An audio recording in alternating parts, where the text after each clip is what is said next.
Good evening, all. It's Devora Krasnianski from Adai Ad, and tonight we'll be talking with Yael Trusch about Shalom Bayit and money. Recently, several questions came into Adai Ad about Shalom Bayit, money, and while we always do aim to try to find the best on the topics that we are talking about. I'm so excited that Yael was able to join us at this end of year timing. So those of you who are joining us live, we're grateful for that. And those who are joining on the recording, you'll get whatever you get, whenever you get it, because money is also all around the year. It's not necessarily right before camp and people thinking about large tuitions for next year or whatever it is, because those are some of the questions that came in. But money is always a topic. And there's no time better than right now to learn about how to talk about money. Now, there's a difference between a conflict about money and a fight about money, and we'll talk about how to talk through the conflict rather than turning it into a fight. So Yael, thank you so much for joining us tonight. Tell us a little bit about what you do in this space, and then you can also tell us what you do in the other spaces as well. So thank you, Devora. Thank you, Devora. It's so nice to be here. First of all, it's amazing that you're allowing for this conversation to happen. It's such an important topic, so relevant at any stage of marriage. In fact, even before we get to be married, it's important for us to have an awareness of our relationship with money, how to communicate about money, and so on and so forth. So a little bit about what I do is I do private coaching with women and very often with married couples. So together the couple would sit with me and we work on their money habits and their money mindset in tandem. And I also run online programs, group coaching programs where I teach an online program online, both in Spanish and in English. I host a podcast, which is soon going to be transferred into a very cool name called Jewish Money Matters. And I write for different organizations like Chabad.org, Aish. And so, yeah, I'm delighted to talk about this. It's one of my favorite topics. It's super important. I also like that you talk about, besides money, just talk about empowering women and Jews in general. So I'm really excited. JewishLatinPrincess.com, right? Yeah. My podcast and my website is found there at the moment, JewishLatinPrincess.com. And I also have a free Facebook group where people can also join me and talk about money. It's Jewish Money Matters. Again, I always try to weave the spiritual and the practical in anything that I speak about, money being no exception. So I'm really excited that we're here talking about money tonight. And again, this is not only for women, just that it happens to be you and I are women, but money is all genders, all issues. Exactly. Okay. So yeah, let's talk about what are the negative effects of fighting, besides of course the fighting, but negative effects about fighting about money specifically. Yeah, sure. So let me just preamble that with like a scenario so we can get a sense of what typically happens, okay? So typically what happens in a marriage is we tend to speak about money when there's no other alternative, when a fire has exploded, right? And there's like this crisis mode or this emergency, or it's just not the right time or space, right? Because here's the thing, money is an emotionally charged topic, and we might think that it's just numbers and spreadsheets and technicalities. It's actually really an emotional topic. So if we start talking about something that's emotionally charged at bath time, or when you're about to send an email to your boss or to your client, or you're about to go on a trip or whatever it might be, what tends to happen is what could have been a very civilized conversation where we could hear each other calmly and we could try to understand where the other person's coming from, we tend to just react, okay? So that's just kind of what ends up happening. And we create this paradigm of volatility where anytime we talk about money, it ends up in a fight. So either we continue to do that, or we take a different approach, which is let's just try to not ever talk about it. The less I talk about it, the less explosions there will be, right? And so the obvious danger here obviously is the erosion of a relationship. This is not the way to build a union, right? We're here to build a marriage, something cohesive, a sense of togetherness. So we're eroding that sense of relationship. But there's also other issues, okay? We're missing when we don't learn to communicate about money. And I think like this word is we're going to gravitate around this word communication a lot tonight. But I always feel like the number one thing here that we often don't realize is that there is a real missed opportunity for connection, for a deeper connection and intimacy, like a deeper bond, because the layer of understanding, of knowledge of your spouse, of who they are and who you are, grows deeper. It's another level of getting to know each other that often, when we avoid going there, we're missing on deeper connections. So that's one thing that I would like for us to kind of like sit here in the background. Okay. Then there's obviously the practical, which is, guess what? Two heads work very often better than one. Even if we have different approaches to money, which we will very often have because we're two different individuals, with two different backgrounds and two different money stories and habits and so on and so forth, but helping each other to achieve our goals and building our family unit together, that is done better, but with two people. Okay. And number three, I don't ever like to talk about, approach things with fear, but and that's why I left it, for the end. But the risk of not growing in this sense, and in the sense of a healthy communication around this topic, lies in, aside from the risk of financial infidelity and a tremendous breach of trust that could happen.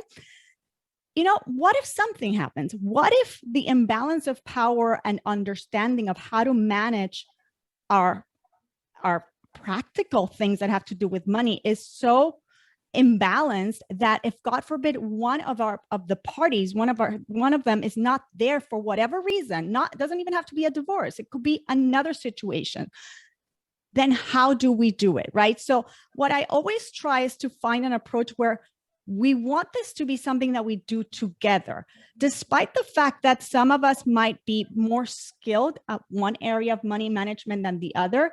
The objective should always be building together, creating peace, creating unity, that we're going towards something together. That should be always like the objective. And yes, we can divide and conquer, right? One of you could do long-term investments and the other one could do practical, but budgeting. The other one could do, that's all good and fine, but let it be that we understand how it all works, so that if, God forbid, you have twins or you have triplets or somebody gets ill, or, the other one can take over. So it's an even playing field for both of you where you both feel comfortable. Also, I find that I want to touch on the word emotions, because there's so much opportunity to get to understand each other's values, where you come from, what do you want to spend your money on, where do you want to save your money for.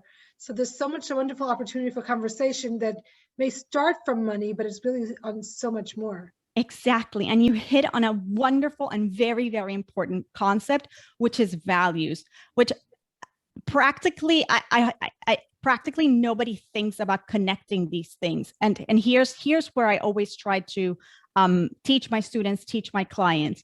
Let's get to the essence of what is really important in your life. What are your core values? And this is not, it's not conversation that we can have while we're putting a kid in the bath, right? This is something that we actually have to be very honest with ourselves and say, what is it that at the end of my life, when I look at my life, I want to make sure that I live such a life, right? And why do I say that? And how does it relate to money?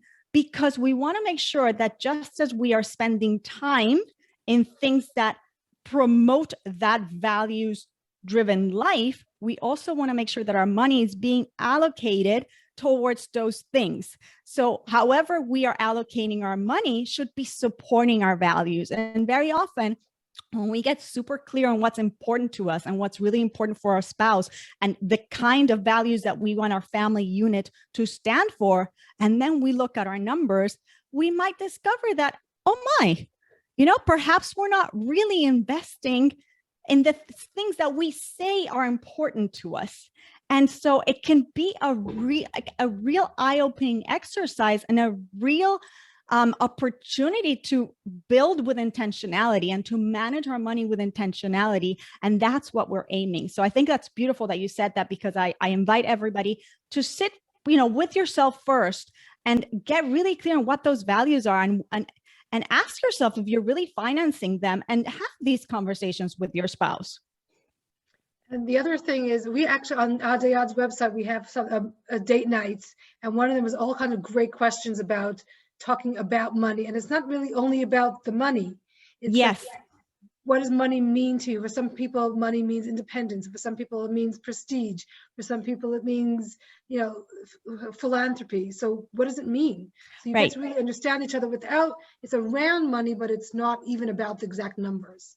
It's funny that you said that, because when I always teach, and I welcome everybody to download this free guide from my website. I'll tell you very soon. But I always teach this idea of having money dates. Just like we should spend some time and invest it on our relationship and date our spouses, right?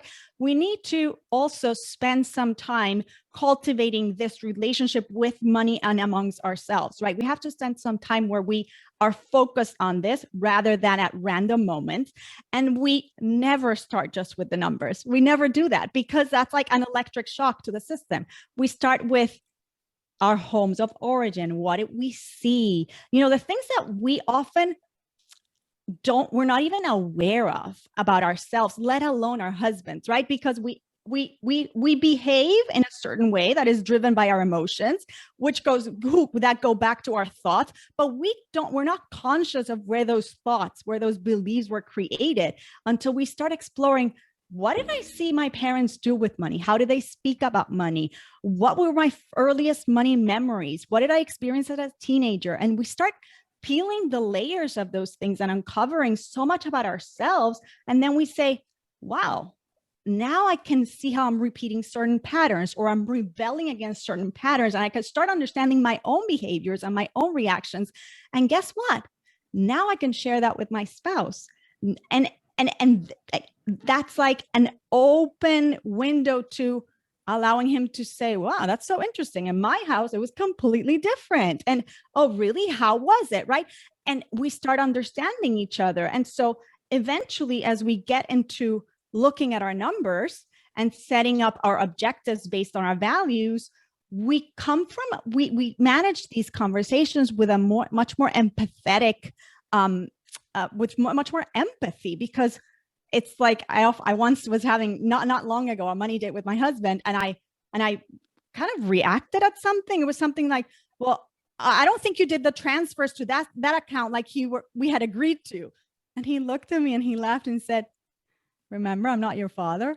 And we both laughed, right? But we were able to do that because we've explored these very, very deeply, right? What 10 years ago would have been a huge fight if we didn't understand that sometimes I have these visceral inner child, you're saying something, but I'm reacting like a child, right? If I hadn't worked on that and he wasn't aware of that, we couldn't have recognized that right there on the spot. And he could have gone terribly offended, right? Because he did do the transfers, and I would have gotten so frustrated because my husband is not doing the right thing. And so there's an explosion there. Instead, it was a recognition of, oh yeah, this is something that I do and I have to work on it. And that's fine. You do it. I understand that. I'm empathetic. Yeah, so I think the key is to understand our own triggers and our spouse's triggers. That's, I think, a lot of what could come out of this conversation. Exactly. And that will diffuse a lot of the fights. Exactly. Yeah. Exactly. And by the way, this doesn't happen in one date. It's not like, our listeners are going to go tomorrow and sit down and have this money date and talk about their past. And then next week, they're going to look at their numbers and it's all going to be fine. No. This has to happen regularly. This is something that we have to make a commitment to put it on our calendars, to schedule 30 minutes to an hour, at least once a month, depending on the age of your children. I recommend even more than that, twice a month. If you have more time and your kids are older, perhaps even once a week.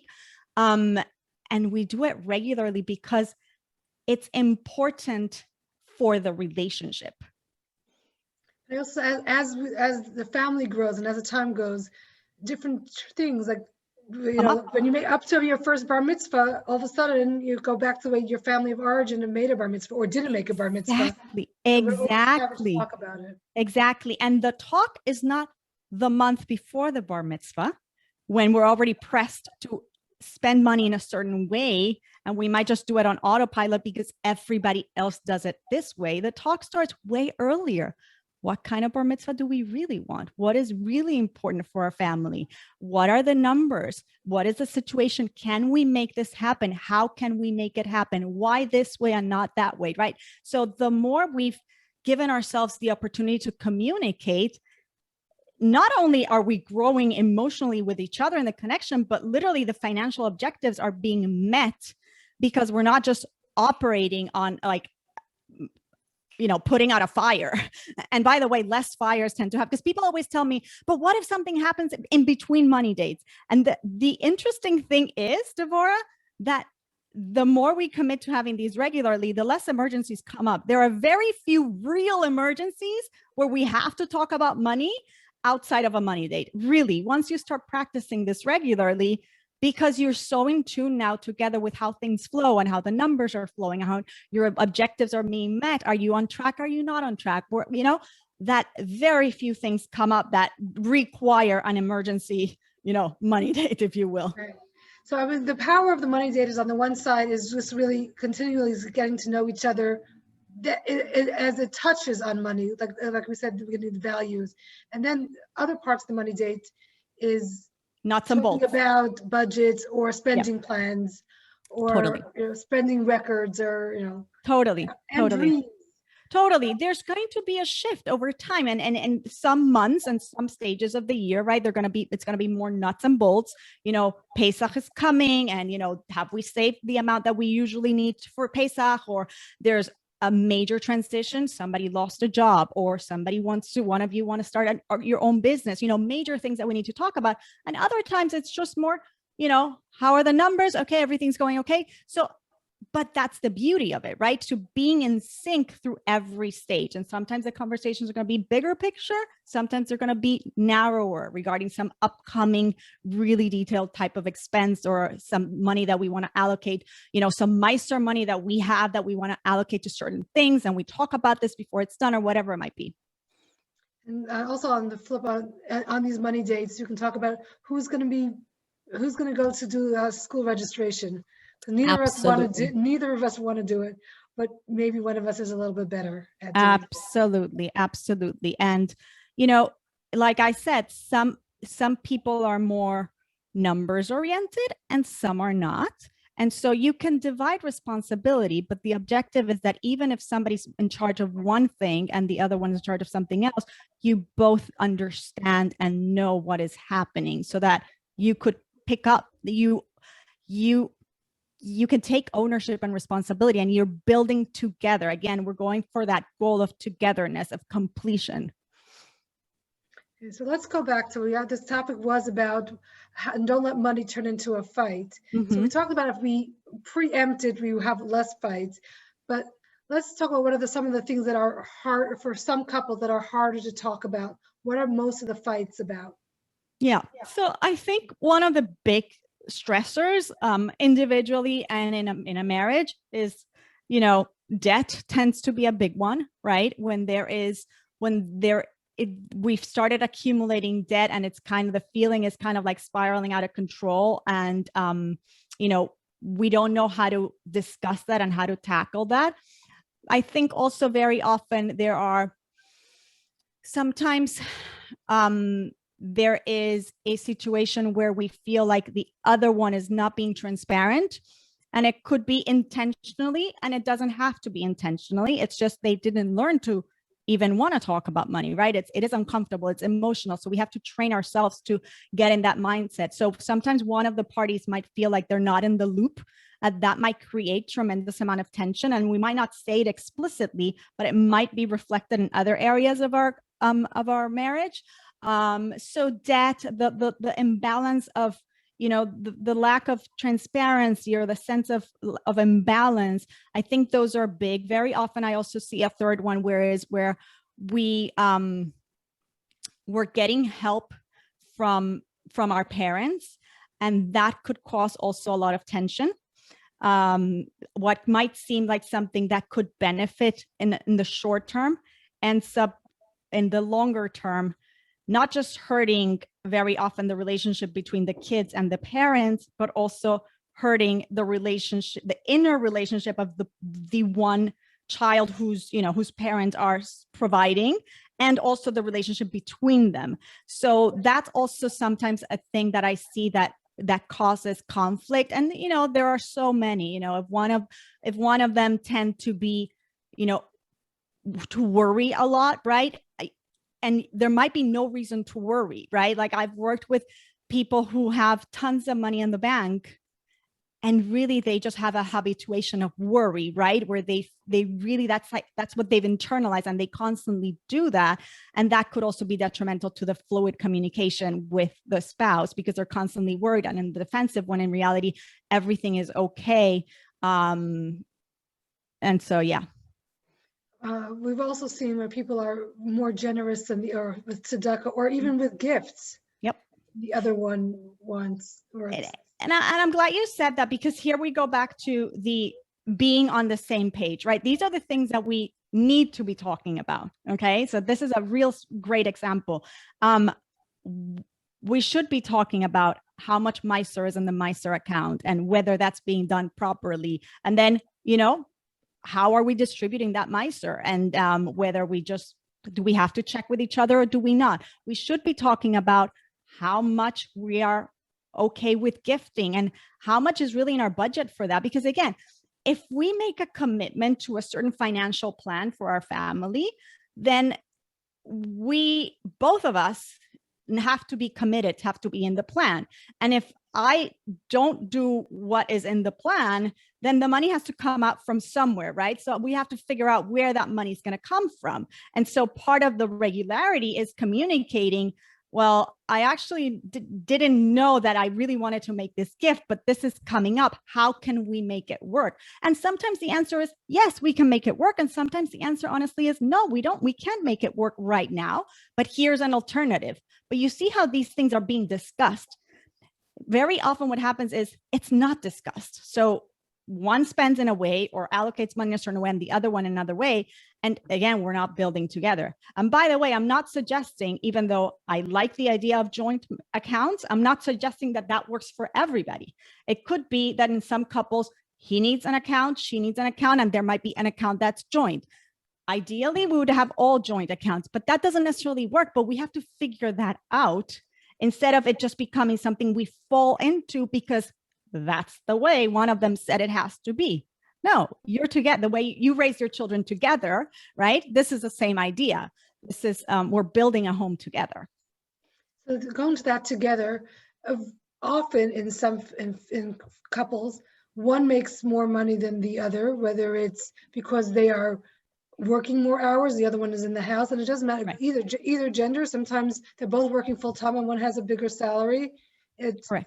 So let's talk a little bit to that about the higher earner is not more in charge. Right. So since we're talking to a group of Jews and we're approaching this from a Jewish mindset, yes, the idea is that just because you're making more money doesn't mean that you have more control or more power. And unfortunately, that is very often confused. And that's something that we don't want. And that, and God forbid, somebody's in a relationship where they are being, abused in a sense, where there's like money is used as a controlling tool. That needs certain help. That needs professional help. Okay. So the idea should always be, the approach should always be that regardless of who makes the money, okay, we get to decide together according to our values, and we get to build objectives based on those values. And together we get to decide how that money is allocated. What are we saving for? How are we investing? How are we spending? And by the way, just because you have something that's really important to you, to give you an example, let's just say for you and your spouse, for one of you, beauty and like a sense of like refinement and just aesthetics is very important, right? And so that might translate into a beautiful home, right? And for him, that might not be important at all. Like he appreciates. So it goes both ways. Yeah, exactly. Or for her, right? They might appreciate it in the other person because that's what makes them always elegant and put together and whatever it might be, right? So they appreciate that of the other one, but that's not something that's in their core. Like they don't really care about that. But you know what's a value for them? Let's say shalom bayit, or, you know, the peace at home and nurturing. So if for her or for him, either one, there's something really important like the aesthetics of the home, and we can't necessarily, you know, invest in that constantly, but that other person wants to feel validated and nurtured in the relationship and they're being understood. And because the other one respects shalom bayit, look, why can't we open a savings account, right? Where we put money every month, even if it's a little bit, into that, you know, home remodeling fund or whatever you want to call it, right?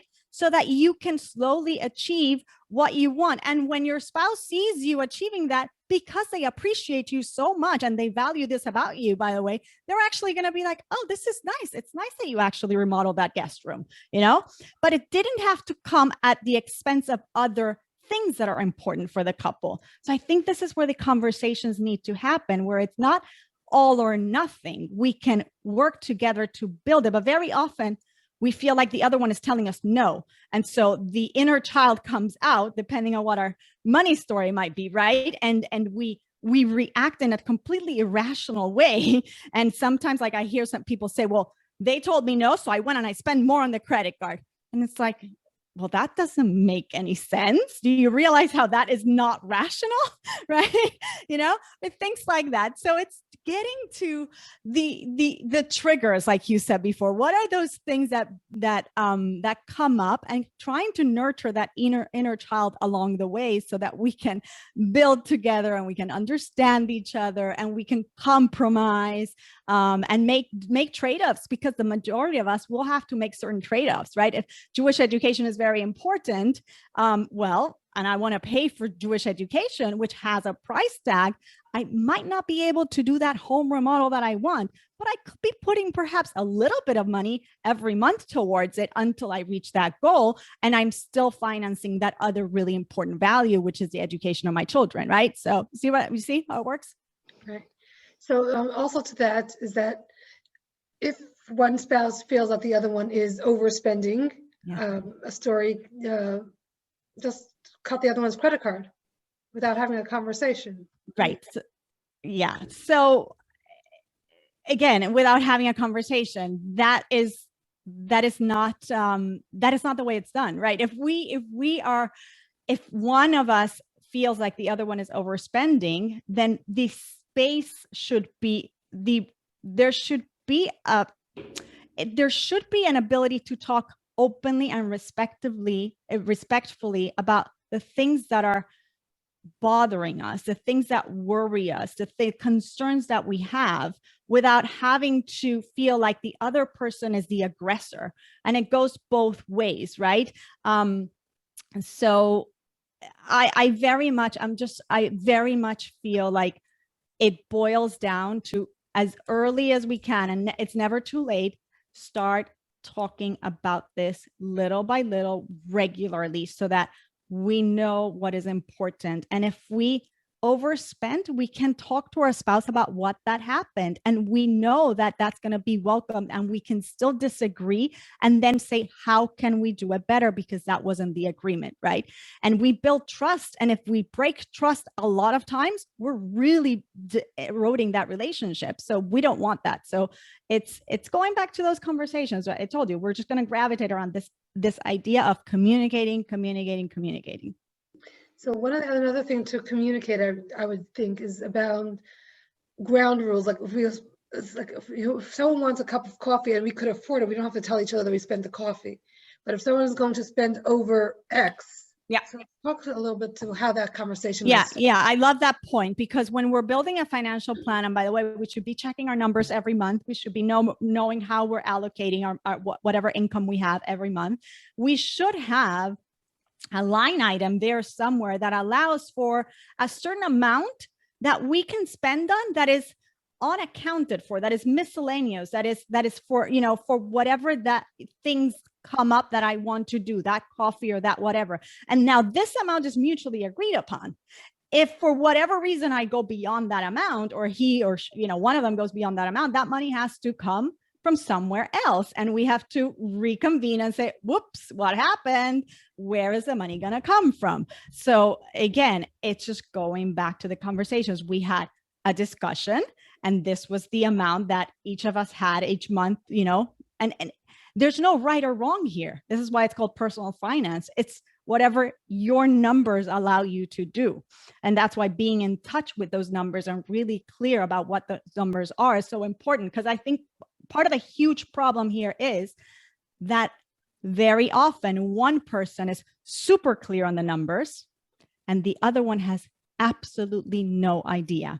So going back, what happens? Then there's the tension, because the other one just explodes because the other one did not know that they should not have spent in a certain way. But they don't know the numbers. They don't understand the cash flow. They don't even understand when the paycheck comes in. You'd be surprised, but there are many couples where one of them doesn't know how much money comes in every month or when does it come, right? So we have to sit together. We have to look at our numbers. We have to agree. We have to be familiar with how much we're paying in tuition and how much you need for clothing and how much you need for groceries and et cetera, et cetera, et cetera. Especially those who are not on salary and the numbers change every month. Absolutely. And if you're like my husband and I, if you have variable income, all the more so, right? We have to have these conversations. We have to make sure that we're very much aware and that we have some sort of wiggle room and cushion. So there's an even layer of complexity with the fact that you don't get a steady paycheck, right? So we really have to be in tune with what's happening. So it's important for everybody, but yes, there's an added layer of complexity when your income is variable. Right. I was going back to you have let's say a couple has $200 each, or discretionary, or some people call shalom bayis, whatever you want to call. Mm-hmm. And then someone decides to buy $500 worth of camera equipment. I'm trying to keep it gender neutral. Where did that come from? Now, while the budget can handle, no credit card went over on overdraft or anything, but that number of purchase could really cause some tension. So the idea of setting ground rules about a purchase above whatever. Yeah, and setting, the ground rules about the number of the purchases, of the amount of the purchase, and also the purchases themselves. Like, your spouse should be able to know that you want to buy that camera, right? And again, the question is, why doesn't your spouse know that you want that camera, right? Why don't they know, right? Why are we hiding the fact that we're about to go buy that camera? That's the real question here. They should know, and they should be able to say, yeah, it looks like we could do it this month, or it looks like I know that's important to you, but we probably have to start allocating a certain amount of money to do that in 3 or 6 months. And that's fine. It's not a no. It's a not right now, but I am validating that this is important and I want you to have it. So let's work towards that. And so you see, now we are building it together. Now the camera, eventually we're going to get it. We're not going to get it through debt. We're going to get it through mutual agreement. And it might have not been today, but we work towards. And so everybody respects that is something that has become important to the other. Okay, so here's a question that came in. What do I do if my spouse doesn't want to have these conversations? Yeah, which happens so often, right? And so here's where I feel like we have to use a lot of wisdom and approach this not as you need to talk about money with me. No, it's approached as an invitation to connect. And what do I mean by that? Explore yourself, what we talked about at the beginning, what your money story is individually. Start learning a little bit about yourself, and then invite your spouse out on a walk with your iced coffees, I don't know, on a date, whatever you guys enjoy. and just share, you know what? I just discovered I was listening to this podcast, or I went to this class, and I did these worksheets, and I discovered such interesting things about the way I think about money that I was never aware, and share those stories with the other spouse. And without the expectation that they should immediately say, oh, let's start talking about that. No, just to start becoming vulnerable. Because, and I know here people are going to be like, no, but why do I have to take the first step, right? Why do I have to become vulnerable? Well, what's the objective? The objective is shalom, right? The objective is to create a union, right? So one of us has to be the one who opens this and allows for the other one to just start internalizing, oh, that's interesting, she's brought this up. So it's like, never approach it as this is something that needs to be done. It's more like, I've been thinking, right? A lot of those I statements that we talk about so often in communication, right? I've been thinking about this credit card debt that I'm carrying and what I saw in my parents' home. And I wonder if I'm repeating patterns and blah, blah, blah, blah, blah. And then it starts building into the conversation. And then you can start sharing things like, you know, I find that I worry about this, or I find that I really would love for us to have a Meister account. How come we've never done that?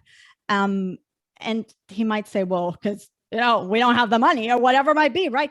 Oh, okay. Well, you know, maybe we could sit one day and look at the money together, look at the numbers, and how about I can help you, you know, very often. And this, again, gender neutral, doesn't always have to be the husband, but very often, one of them carries the burden full on of the finances.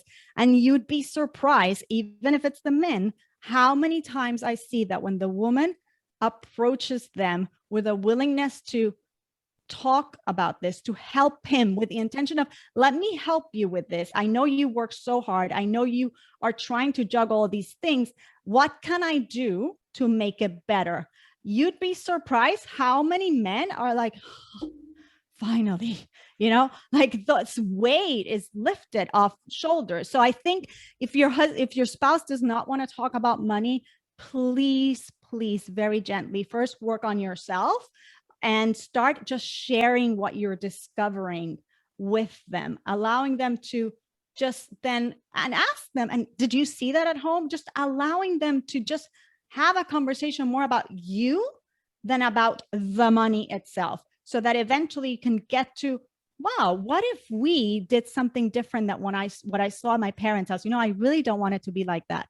Oh, well, yeah, that might imply this and this and this, right? So then we can get to the we, then we can get to what we want together. But we first have to work on our inner money script, and then we can start becoming the editors together as a couple. Well, the other thing is that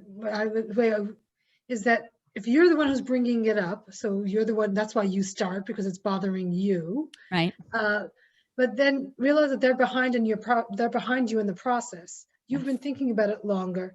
So just because you're bringing it up in the conversation doesn't mean that they have thought about it and they don't have an answer. So you just slowly drip. You could be starting in September and finally get to the we in June. Exactly. But through the process, you personally have grown. By the way, your relationship with God Almighty has grown, because hopefully through the process, you've been able to work on your trust in God and all the things, right? And slowly, you've also worked on your relationship to the point that by June, you could actually look at the numbers together and kind of like figure out, wait, we want us to actually be investing on this. And we actually would love to have a savings account for our daughter's wedding. Let's do that. That sounds exciting, right? Or, we really should be tackling this debt. Let's get on a commitment to tackle this debt, or whatever it might be, but it'll happen. But just don't be afraid that, like you said, if you are the one who's ahead in that step, then that's fine. They'll come behind you. It's just going to take time. If you're good about it, not if you're going to blast them about it, then they may not come. The I statements here are very important. The not blaming is super important. Leaving the blame and the pointing fingers out the door, because we're not perfect. We all make mistakes. And then bringing into these conversations a lot of gratitude, a lot of recognition, even if it's gratitude for the simple fact that you're able to have such a conversation with your spouse. That's it. Even if like nothing else, right?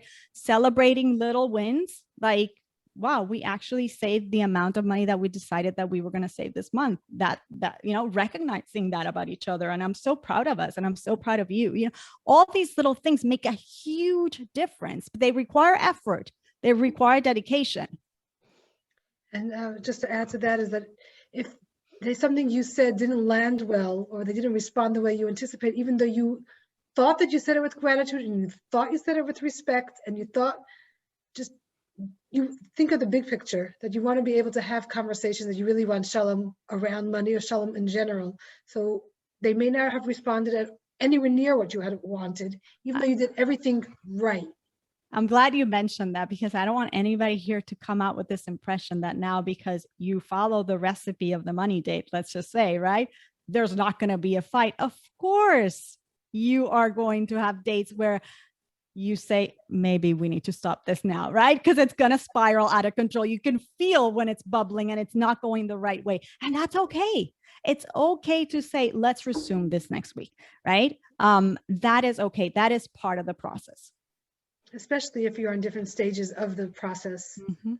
And like if one is more evolved in the thinking of how they are, why they are the way they are with money, or just in general with anything that's of conflict, or any adversity. So, and there's usually in some areas one is more advanced than the other. So like there's always, if you know that money is a touchy topic, then just take it gentle.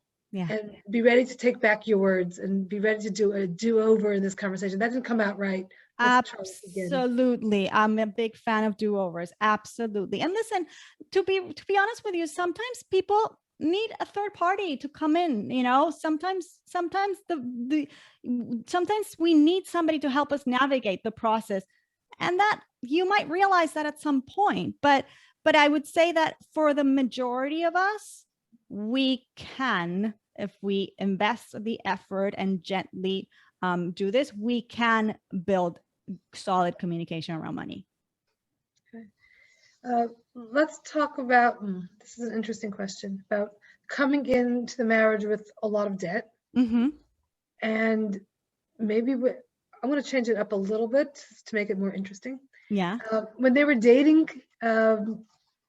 they agree that she, let's just say she came in with the debt. Of course, I'm switching the genders. Uh-huh. But she came in with the debt, and they agree that she'll take 5 years to pay it off. Uh-huh. And somehow she's feeling resentful that she made that agreement. Mm-hmm. And it's really turning into one of these fights, or having a very difference of opinions. What would you say to that?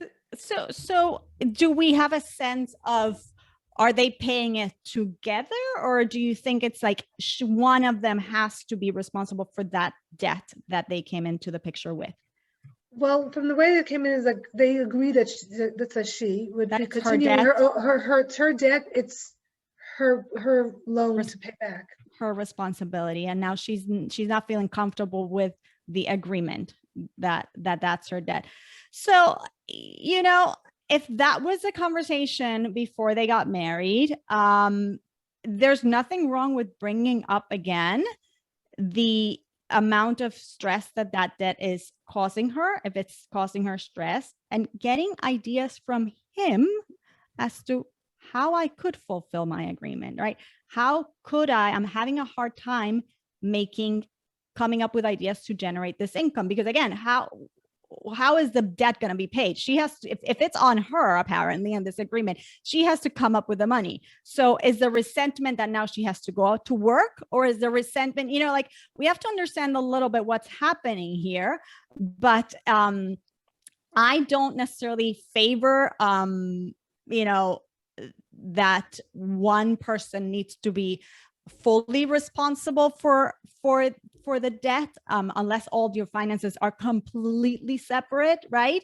Does that mean that you pay for half the expenses and he pays for half the expense? Like, how does that work? We don't know the intricacies, but I think the way that I would approach this without knowing so many details is going back to the drawing board again, not with accusing, you made me pay this debt. You threw it on me, but more with, now that I'm having to pay this debt, I feel like my income, I'm not able to pay it as quickly as I had told you that I would. What do you suggest? What are some ideas so that I could fulfill this agreement, because it's really weighing heavily on me. So now it's opening the door again to the conversation and seeing and bringing him in, not as an adversary, but as a person who could offer here some solutions. And perhaps there is agreement and a new agreement that could be, that could be worked out between them.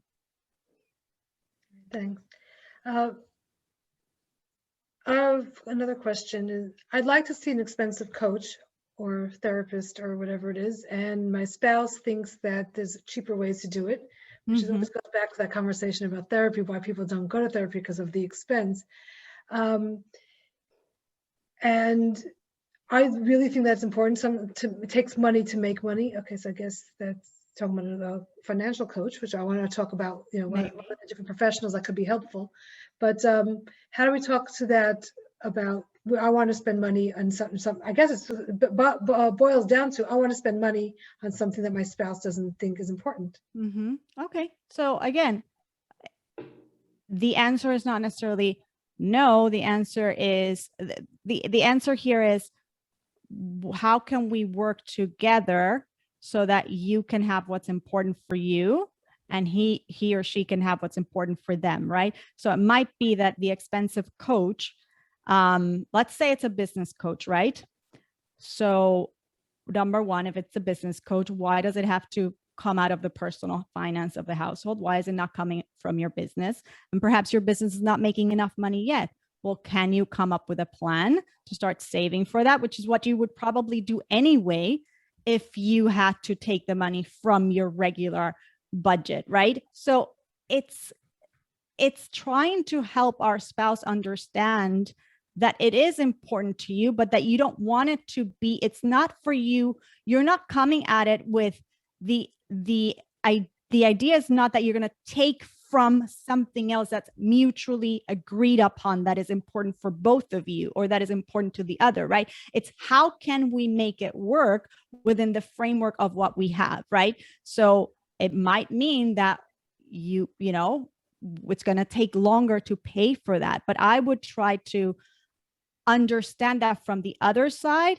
If don't understand the value of this expense, okay, then it's for you to communicate ideas on how you're going to help them. Because if it's something that's important to you, why does it have to be the burden necessarily like on them, right? So it gets very tricky because we want to work on it together. But I want to emphasize that not always we can afford certain things and we're going to have to make certain trade-offs. And so we have to talk about those trade-offs, right? So let's say that you bring in some income. Perhaps the agreement is that since this is super important for you, then you're going to have to save from your income just for that. Or from the joint account, we're going to agree to save a little bit of money at a time for that, so that for the other person who feels that this is just, we can't do it yet, at least it's more manageable. So I was to add to that, I'm thinking that if you show that it's so important to me, I'm even willing to cut back in something that shows how important it is. Right, exactly, because it's going back to the trade-off. What is the trade-off that, and again, you can say, well, yeah, you can say what you're willing to cut back on that you've jointly agreed that you're going to spend on. And let's talk to the different professionals that someone might bring in for conversations around money. Yeah, so there's different areas. So you have your financial planners, your certified financial planners, who tend to be, they're very important, but they tend to help you with the nuts and bolts of the organization, particularly with making sure that things to protect your assets are in place, like the proper insurances, and then the longer term investments, and making sure that you're whatever you're making is not just getting spent, but it's actually getting allocated, so that you actually build wealth over time. So CFPs, or certified financial planners, are super important. There is a misconception out there that you have to have a certain amount of income to work with some of these individuals. That is not necessarily the case. You can find in your city what's called a fiduciary, which is somebody who doesn't work based on a percentage of your assets, but rather works on a fixed rate, a fee, right? And that is actually the ideal way, because then they're actually working for you. They're not making a commission on how they manage your assets, or not making a cut on how they manage your assets. That's actually what everybody should be looking for if they want to hire a certified financial planner. And then there's obviously your accountant and all that. And then there's coaches, which is more what I do. There's people who can help you, not just with the how do you save for certain things and how do you invest for certain things, like how do you create those buckets, right, to make these things happen, but also what is the mindset behind it, and what do we need to work on individually or as a couple so that we actually get to it. Because you'd be surprised, most of us kind of know the mechanics, but the only reason we don't get to it is because the emotional part hasn't been worked on, and that's stopping us from creating the behaviors that we actually say we want to create. So there's the certified financial planners, there's the money coaches, and then there's, your accountant helps you with your taxes and all that stuff. I think the three of them have an important role. And depending on where you are, I think it's important to have them, obviously. Another question. If we're working on sharing the budget, sharing the income, sharing the budget, how do we save up for a surprise gift for the other? Oh, I love that question. Wow. That's a cool one. Interesting. Very interesting. I might have not been giving my husband too many surprises recently. That's a good one. So how do you save for a surprise gift? Well, the way I like to save is with sub accounts. Okay. So I like to teach everybody, I do it myself, and I teach everybody to work with a bank that allows you to have different savings accounts for different goals. Okay. So here's something you can do. You can actually create one of those sub accounts where you're saving for this, and you could call it something different, but then I don't know how you're going to pull that off, right? What are you going to, maybe you tell them you're buying something for yourself, right? And you agree to this fictitious thing that ends up being the surprise for the other. Okay. And that's one way of doing it. Or you increase the amount that you're putting in another of your sub savings account that has another name, but you know that overflow, let's just say, is going to be for something that later on you're going to pull out to transfer into checkings and to pay for that. So what comes to mind with this question is having the mechanics and the access to sub accounts that you can categorize by name and that have no fees and you can move money around would be the way that I would approach it. So if someone takes on like a small little tutoring job on the side to be able to pay for that, there's a certain lack of transparency, but not saying I'm bringing in this little bit of extra money. Right. But right. So again, we never want to be not transparent. So that's why I said, like, you create the savings goal and maybe you do talk to your spouse that it's for something important to you. I don't know how you're going to navigate, not, telling them that it's for your camera when you're really not interested in a camera, but perhaps that is a way to navigate. I don't advocate going and getting a second job or a side hustle, and the money from your side hustle is getting hidden for this, because again, the lack of transparency. So I'd rather there's a way that you can talk about this new money that's appearing. It's being put somewhere in this vessel to be used for something that you are going to enjoy together, hopefully. But it's gonna be, part of it, you can save some of your coffee money, some of that's the discretionary fund, and don't buy coffee, use the office coffee. Yeah, but again, where do you put it, right? Like, right? Yeah, but it's again, if the discretionary fund is just your own debit cards, you could be saving some of that money that way. Also, if you have it set up that way, that's a great idea. If you have it set up where you have a separate debit checking account where your discretionary money goes there, okay, then of course that makes it so much easier, right? That the money is not getting spent, it's there, and then you use it for the gift. But in the case that it's a joint account and the discretionary money is just an agreed upon account that is going to be withdrawn with your debit card from that checking account, then that's where it's going to get a little tricky. I mean, just to say, I mean, what the gift is could be the surprise, but that you're getting a gift doesn't even have to be a surprise. Exactly. And then to wrap on that is sometimes the idea of surprises is not necessarily the best use of your money. Sometimes many surprises miss the boat. Just saying. Yeah. My husband says he doesn't surprise me. He learned early on in marriage. Better ask my wife what she wants. So I'm a big proponent of making gift wish lists. Yeah. Yep. I mean, this is what I want, and updating it. Don't forget to update it every so often. Love that. If you want to spend $10, this is in that. What I like for $10. 500 plus, something else. Love that idea, and it's something great to bring up in a money date. Okay, last question that came in. This is toughy.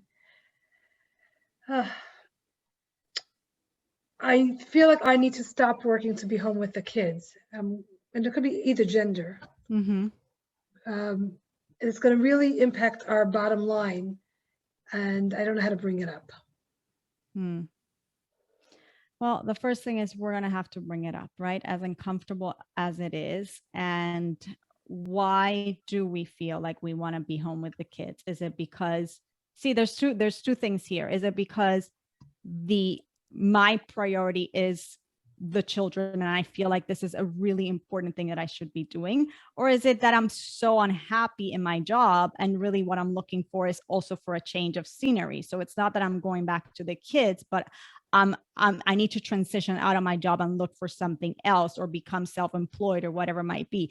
And we're going to have to talk about it, because if mutually we make the decision that, yes, it's true that the health of our family is dependent on me staying home with the kids, whoever, that might be the husband or the wife, then together we have to come up with a plan to cover the expenses, right? And it might imply some time period where things are going to be tighter, right? Or it might imply some months where we're going to crank up on the savings so that we have that financial runway to make that transition, right? And this is an important point here. Again, when we talk about in normative financial and personal finance, about having these emergency funds, right? This 3 to 6 months of expenses saved in a liquid account.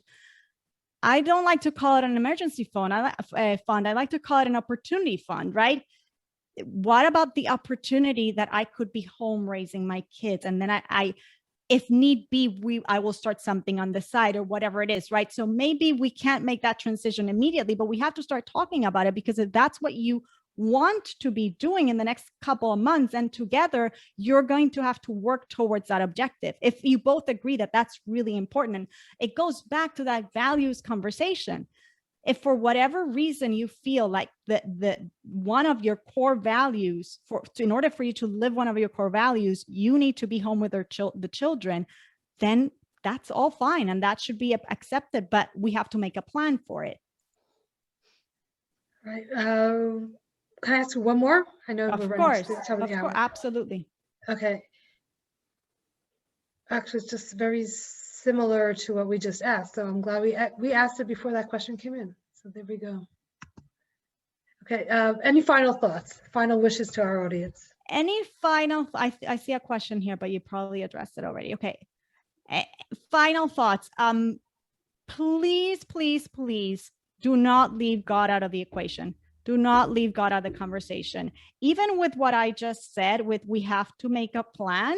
By the way, the bringing God into that plan is important, because it's not, well, now it depends on this one of us to bring in that income. There's also something called building trust in God and working together to strengthen that, okay? And that in tandem with working on our communication so that the shalom, which is the real, the vessel, peace is the vessel for the blessings, is a solid vessel. That's going to be, for me, I see it as the foundation of everything that we're doing. I mean, we can save, we can invest, we can do all the right mechanical things, but push comes to shove.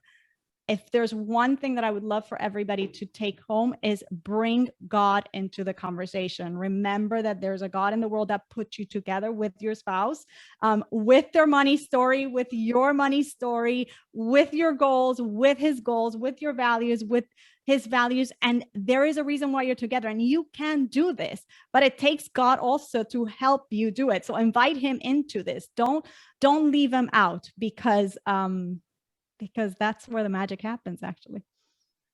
Thank you. I just wanted to, something I wanted to say before your final thoughts, so let's just like kind of put it back in, rewind, is that when each of you are happier and more peaceful, then you can actually be more creative with ideas for how to save money and even how to make more money. And you're also more open to opportunities that are flying around when you're all coming from a clearer head. So 100%, when we come from that place of expansion, of letting God into our lives and understanding that whatever challenge is coming from God for a reason, and what do I have to learn here, and how can I become stronger in my trust in Hashem, we become a lot more receptive, a lot more creative, a lot more expansive. And that, by the way, also impacts, as we're growing personally, that impacts the other person. So don't ever feel, well, I'm working on this, right?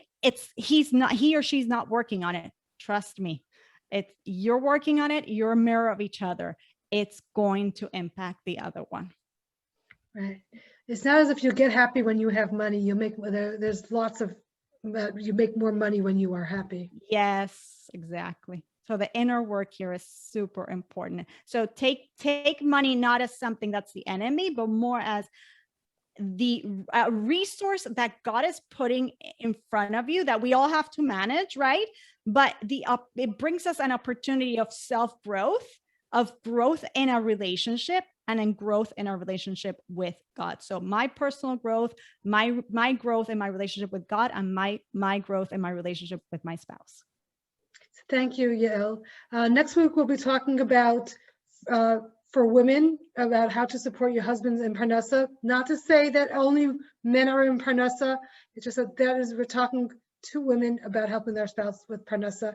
And hopefully we'll find the right person to do the talk for two husbands about helping the wife be in their contribution to Parnassa as well. Beautiful. So, separate talk. One final thing, because somebody was just asking about the money date. If you want to learn more specifics about this money date, you can download a free guide on jewishlatinprincess.com/money date.